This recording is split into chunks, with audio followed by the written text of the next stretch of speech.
Hello, and thanks everybody again for joining us today for the COPEC Daily Financial Wellness Webcast live streaming programming.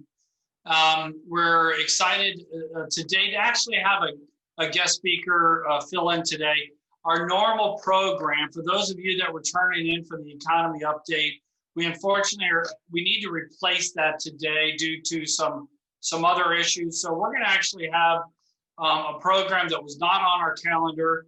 And so we're going to be discussing the transfer of death car titles to avoid probate with our attorney, Russ Golowin. So for those of you that were tuned in for the economy update, my apologies to you.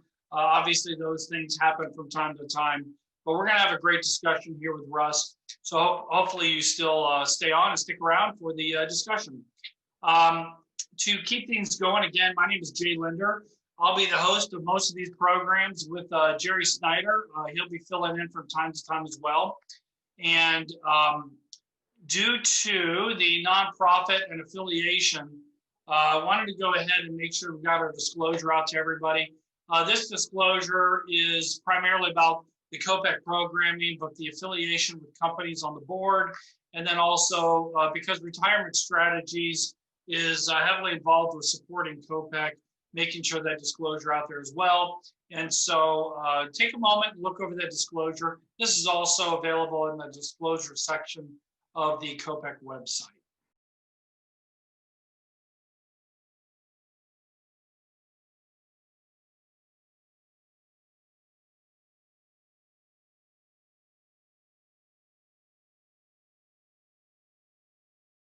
Great. And then for those that haven't seen before, again, COPEC is a nonprofit organization, 501c3, that we were involved with founding back in 2004. And the whole point of the program is to provide outreach education on a number of topics at no cost to the community. There is no marketing, promotion, sales, any of those things. It's really about getting information to you, the audience, without having to worry that you're being pushed any products or things like that. The program has been a great success for a long time. And over on the right side, you can see a laundry list of a lot of the different speakers, including the Better Business Bureau, financial counselors, home care assistants, attorneys, CFPs, elder care managers. So we appreciate all of them giving of their time to make this available to you.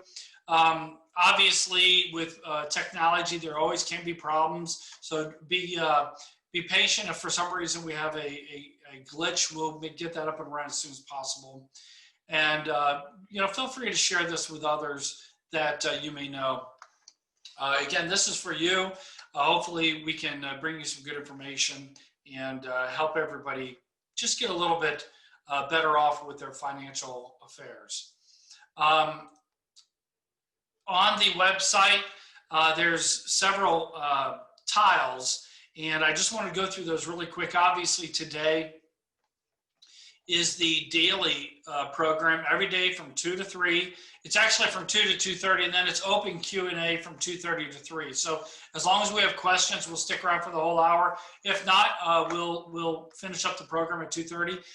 In August, you can see the orange tabs, August, September, October. As best we can, we have scheduled out as much of our program as possible.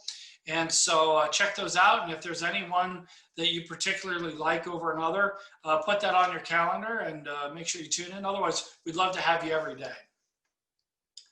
And then that's an example of the calendar there. And then coming up in September, we do this twice a year where we actually do programming for those that are preparing and going into retirement.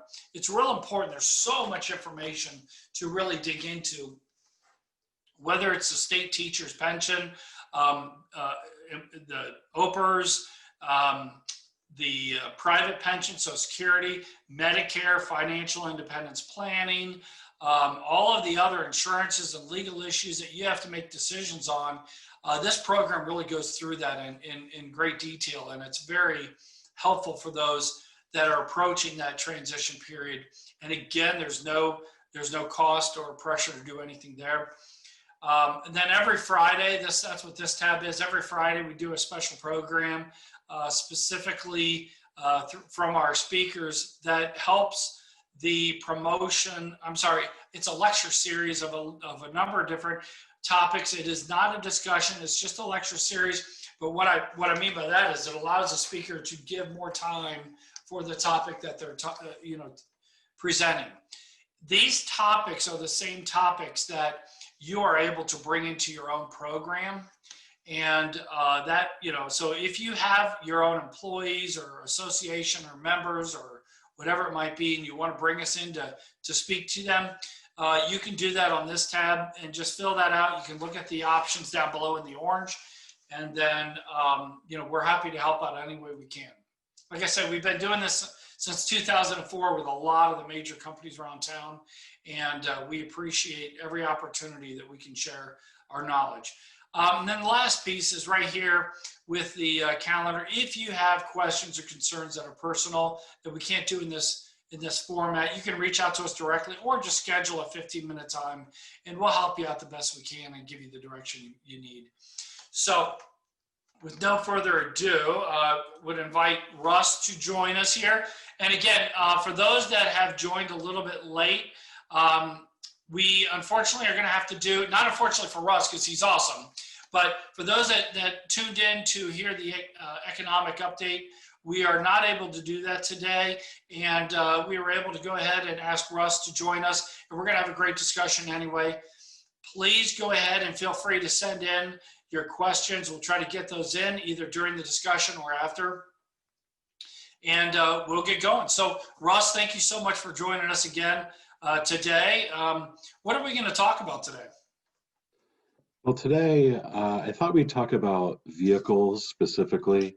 I give presentations on probate, wills, trusts, all those sorts of things. But for today, especially since I'm filling in, I thought we'd spend a little bit of time to just talk specifically about what happens to vehicles, cars when you pass away, how we know who's going to get them, and the actual process for getting them to the person that's going to inherit them, because it's not exactly as simple as I think most of us believe it will be. Well, great. Well, let's go ahead and get started here. And I guess a simple question is if somebody passes away, we're talking right now about the TOD aspects of vehicles, right? So how is a car transferred if somebody passes away? How does that process work? Right. So it seems like when I'm talking to people, they've lost somebody they care about, they kind of just assume that the car goes to the surviving spouse, or that the car will just automatically be owned by, I don't know, the children equally, or the oldest child, or something like that. It's natural that we haven't really thought through these things, but if you really think about it, the only way to transfer an asset when someone dies is either A, there was some sort of contract created whereby that asset is going to be transferred to the person listed in that paperwork or that contract. That'd be like a beneficiary designation. Or B, the probate court says it can be transferred to that person. I guess I'll add a third option. Some people create trusts. If the car was owned by the trust, then the car would go where the trust says it goes. So it's either got to be a beneficiary designation, a court procedure, probate, or 3, according to the terms of the trust. So what we have is this confusing or potentially confusing process, and I'm going to try to clear that up here right now. So number one, if there's no trust, if there's no beneficiary designation, a car, it depends on if the person was married or if they're single. If the person that passed away was married, then their spouse can take $65,000 worth of vehicles without having to go through court. They're going to have to fill out some paperwork and everything. There is a bit of a process to it, but you don't need court approval, no court costs, anything like that. If the person was not married, well, then it's a little bit more difficult, because we are going to have to probate that car or those vehicles in order to get the court permission of who can get them. That's where time and cost and frustration can start to mount. So number one, married can take $65,000 in vehicles. Unmarried, you're going to have to go through probate. Interesting. And I think one of the keys, because the legal aspect of marriage kind of overrides some of the issues of concern with, okay, well, who else would get this kind of an idea, which is where probate comes in. And, you know, with those types of situations, can you really talk about what is probate? I mean, what are we talking about here? I know everybody hears about it. I think there's a lot of fear. I think there's a lot of assumptions, but what is it, and maybe how does it work?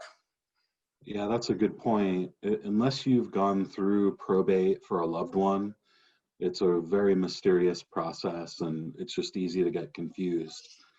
I would say the best way to describe it for our purposes is, number one, probate is a court process.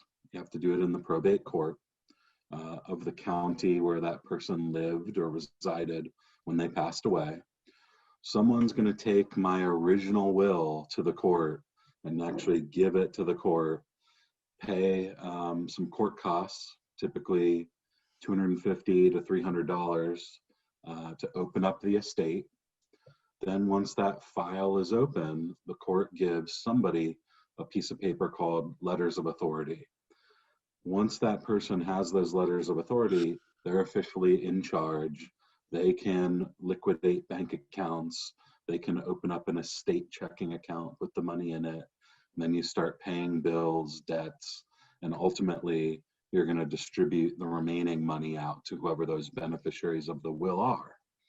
That's if you have a will. If you don't have a will, well, then the process is similar, but Ohio law determines who gets the assets and how much they get. So if you want to have control over who gets your stuff and how much they get, you definitely want to have a will to list those instructions, or perhaps a trust. But that's generally what probate is: court process, follow the steps and procedures, and the court will give permission of who is to get what and how much they get. So it's an orderly process of distribution with guidance and oversight, basically. Exactly. And so there's nothing inherently bad about it, except it takes time to go through those steps.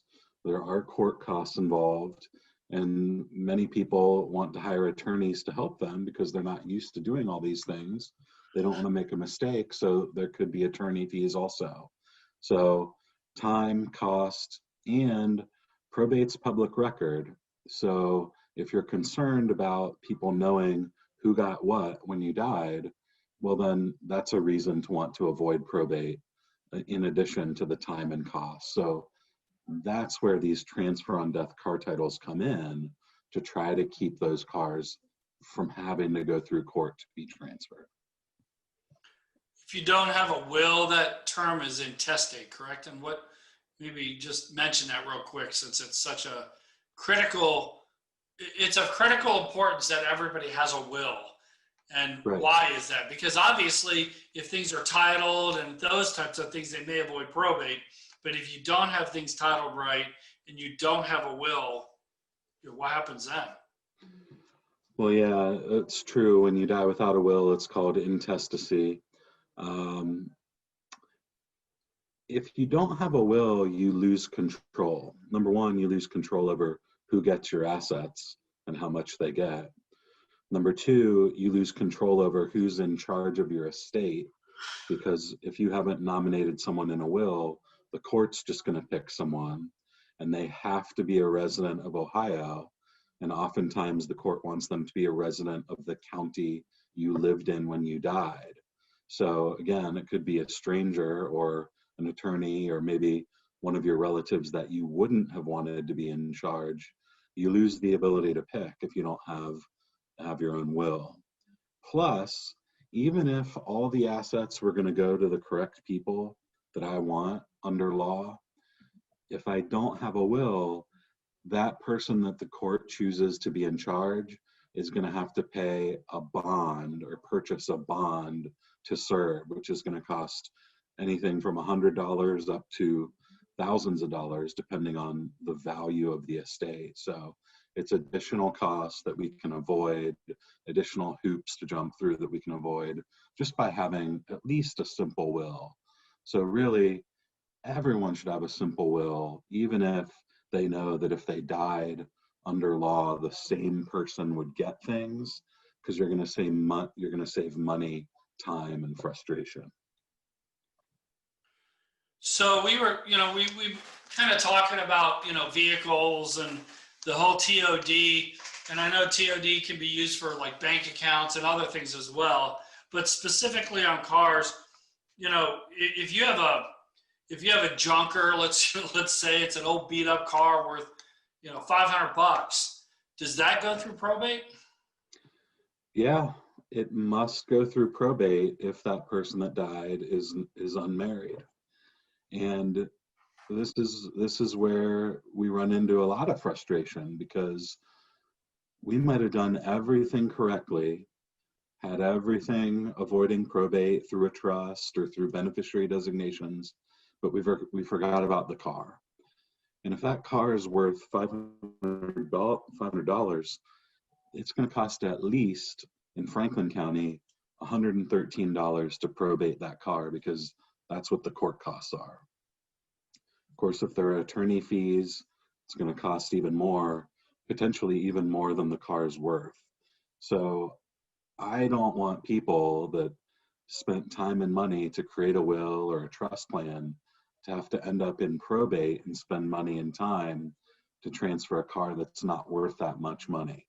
Or, the reason I say specifically a car that's not worth much money is because if I'm transferring a car and it's a Ferrari, and I'm getting a Ferrari worth $100,000, if it costs $1,000 or something to probate it to get it to me, I'm still okay, because I'm getting a really valuable car. But if I have to go through hassle and cost and time to get a car that's worth $800, well then that, I don't feel very good about that. So all cars are important to take care of, but it's specifically, we're more likely to forget about the ones that aren't worth quite as much. So most often, if you were to hear horror stories out there about probating cars, let's say, rarely is it when the first spouse dies, because we have that $65,000 rule.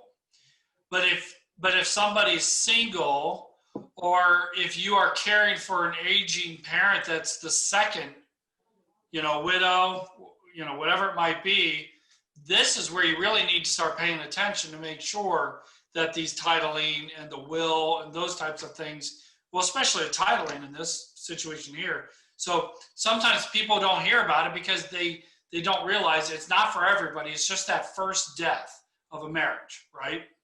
And then after that, you better have this stuff titled right? Yeah, if you are married and you and your spouse have multiple vehicles or a few vehicles and a boat, then it could be an issue when the first spouse dies. But yeah, Jay, you're correct. It's more often when a single person or the second spouse to die passes away. That's when we really get tripped up. So we kind of have to think ahead, and just being aware that this is possible can really help people out. And I guess, I'll mention specifically what we're talking about is filling out paperwork, going to the BMV title office. Now, I want you to remember, it's not just any BMV location. It's got to be one that deals with car titles. If you wait through the line for 2 hours and then you're at the wrong place, I don't want you to be mad at me. Okay, remember, it's the title office. And fill out that paperwork. You take the original title in there, your ID, and I think it currently costs about $17. You can have that title reissued, and it says Russ Golowin is the owner, but it's transfer on death to Jay Lindner. What that means is that's really important. I'm not giving Jay any interest in the vehicle. I'm not gifting him half of it. He has nothing to do with it while I'm alive. Only when I die, then Jay just needs to take my death certificate to the BMV title office, again, about $17, and his ID, and they'll issue a new title just in his name. We avoid court, we avoid time, cost, public record, all that stuff. It's just a nice and easy way to transfer a vehicle when you pass away. Go back real quick to the simple will. So if, let's say, for example, that you are either single or your vehicles are over 65,000 or whatever it might be. Can you describe how the wording is in a single will that will include the car? So it's almost like one or the other, correct? I'm not sure I fully understand your question. How does the will read so that it's clearly inclusive of the cars?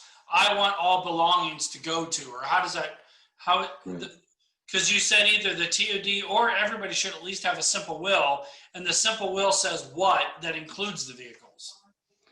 Well, the will could just leave everything all to one person, for example. You wouldn't have to specifically mention a car, or some people might want to leave, money to someone named Sam, but just the car to Russ. In that case, they would say, I give my 1957 Chevy to Russ Golowin, something like that, and that would be effective. But to be clear, and I didn't really mention this, but anything that is controlled by a will must go through probate, because the only place that a will has the power to do anything is in the probate court. So if you're relying on your will to transfer a car, that car will have to be probated. So the only ways, again, to stay out of probate for these cars are A, cars owned by a trust. The car can then be transferred by the trust when you die, no probate. Number two, to a spouse, right? To a surviving spouse, like we talked about. Or number three, transfer on death car title. Or if the car was owned jointly with someone else and one of the joint owners passed away. But I'm not suggesting that in this seminar, just because, of course, if you name someone as a joint owner of your car, they own half, you own half, and that's not what I'm suggesting right now. So if you're a spouse and your significant other passes away and you've got this title, or there might be a loan on it or whatever it might be, you can just go right to the bank and say, change it in my name, here's the death certificate. You don't have to have a probate sign off in anything, correct? Yeah, first of all, you mentioned one thing that I want to make clear. You cannot get a transfer on death car title if there is a loan on the vehicle. You can only do that when they're paid off. So in some cases, it's just impossible to take care of. You have to wait until it's paid, and then you get that title. So that's one important thing to know. The second thing is, Jay, if we're talking about a surviving spouse, they have to fill out an affidavit and get it notarized and put information from the car type, mileage, and the approximate value of the car. And they have to do that and take it into the title office. But yeah, you are correct. It does not have to be signed off by the court, and no court probate estate needs to be opened. So there is always paperwork involved in transferring things, but you save a lot of time and money because we don't have to have the court permission for a survivor. So if you have to open up probate for something else, but the cars are under the 65, you can still do the cars because it's not in probate. That's right. That's right. Absolutely correct in what you just said. And does this work for there boats? Was a car. If you're opening up an estate anyway, and there's a car and it's worth more than the total of 65,000, then you'd include just that one in your probate estate. And since it already had to be open anyway, well then then it's not going to cause much more trouble than we're already involved in.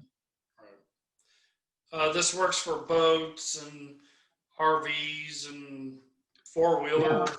Yeah, I don't have personal experience with owning a boat, but motor vehicles, titled watercraft, and outboard motors that have a title, all of those can get a transfer on death title.